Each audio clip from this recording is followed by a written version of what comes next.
You can prevent scalp pinching, but you cannot totally stop scalp pinching. My hair community will come for me for this, but do not weave your hair when it is wet. Your hair is like this. Yeah. Why do we always have pinching scalp anytime you're on braids or cornrows? What's the science behind it? Hi, welcome back to my channel. If you are a subscriber and if you are new here, welcome to Isabella's journal. So today about inching scalp on cornrows. I'm on cornrows right now, and this cornrows is not up to a week. And since I've made this cornrows, my scalp has been in. Like, pick out a braid like this and start putting my hand inside because it was very itchy. So I was just saying, okay, let me talk about this.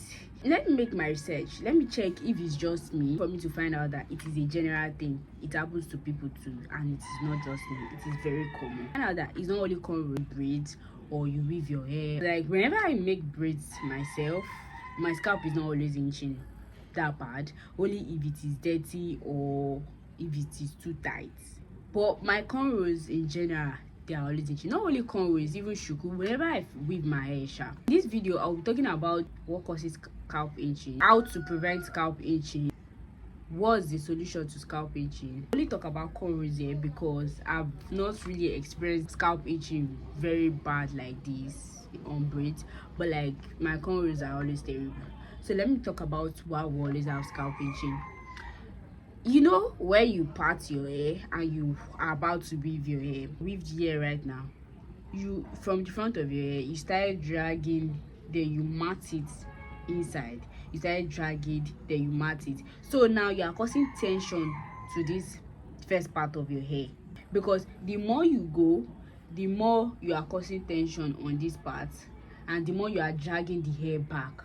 So if you are doing shuku, the more you weave, the more you are causing tension to the front of your hair, and the more you are dragging your hair back. So if you are like me, that the back of your hair is like this, and you're having scalp pinching at the back, meaning when you get to the back of your hair, you drag the hair at the back, it will join together with the one at the middle, then before you twist it or before you finish braiding it. So these are what causes scalp pinching, because of the tension. The hair, they are trying to fall into place. That's one of the few causes of scalp pinching whenever you're on cornrows.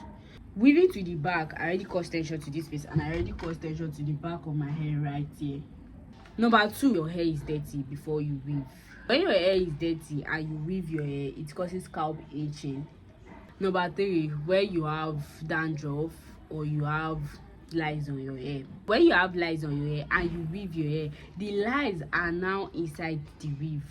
They are not able to come outside because the weave is on top of the lice. Also, dry scalp.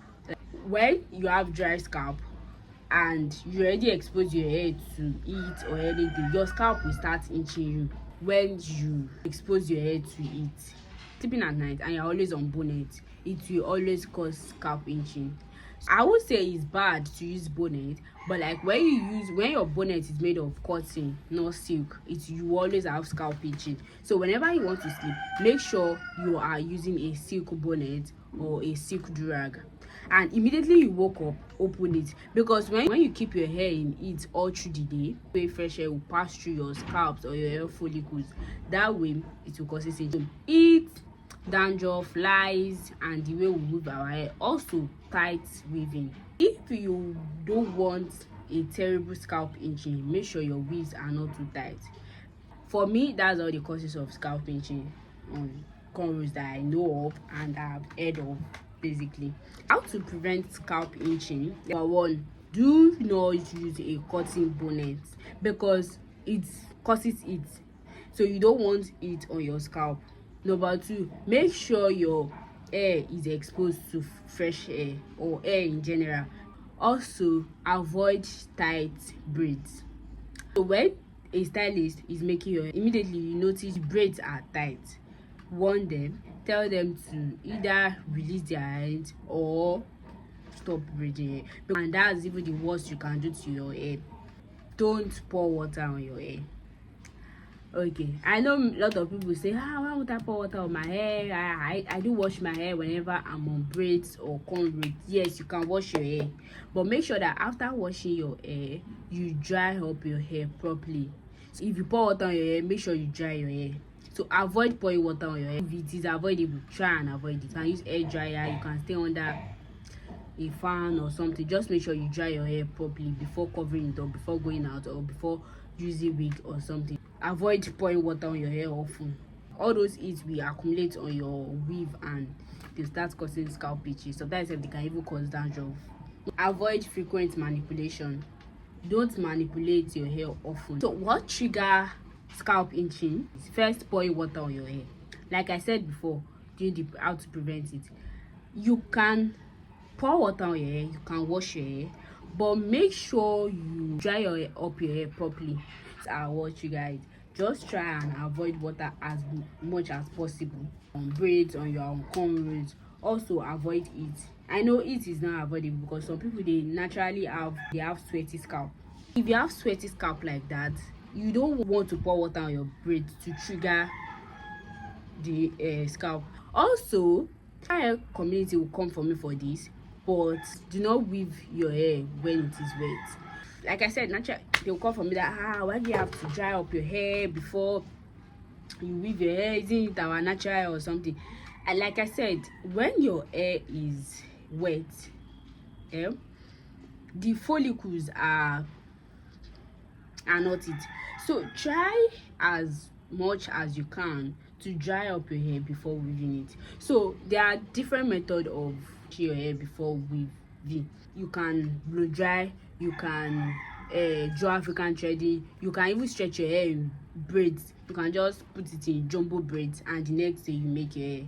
So your best not to do your hair when it's wet, because right now I weave these cornrows when it is wet, so and it is inching really bad, but I know the inching is minimal whenever I stretch my hair, whenever I blow dry my hair before weaving it. And that doesn't mean that even when your hair dry up, it won't cause scalp itching. Sure, it will always, your scalp will always itch whenever you are on cornrows, but just to prevent it, because these are what trigger scalp itching. Essential oils. See, there are some oils that you don't apply directly on your scalp. I'll make a video on that very soon, but there are some oils that they are not meant to be applied directly on your scalp. Please, even tea tree oil, if you want to use tea tree oil on your scalp, make sure you mix it with other essential oils. If you want to even apply oil on your scalp, let it be something like peppermint oil. A oil tell you few ways to stop, not like stop, but how to manage it. Number one, use a spray leave-in mist. When your hair is itchy, spray your hair with a leave-in mist. So there are different range of leave-in mist. It's mixed with essential oil, water. Put a picture of some leave-in mist that I use that work for me, and you can also try it. It might also work for you. That's all for how to prevent scalp itching, what trigger it, and this thing. But my honest take on it, you can prevent scalp itching, but you cannot totally stop scalp itching.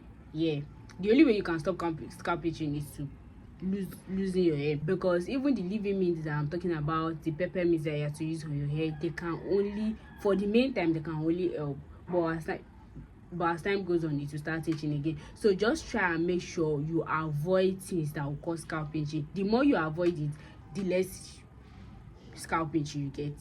All for today. If you enjoyed this video, please kindly subscribe to this channel, like and share, and also comment. Do you have scalp itching? Is it a common thing or is it just me? And also, how do you prevent your scalp itching? Let's know in the comment section. Share your own thoughts and your own opinion about it, and if I'm wrong, you can as well tell me. Two wrong can make it right. So thank you for watching. Bye. See you in my next video. Bye.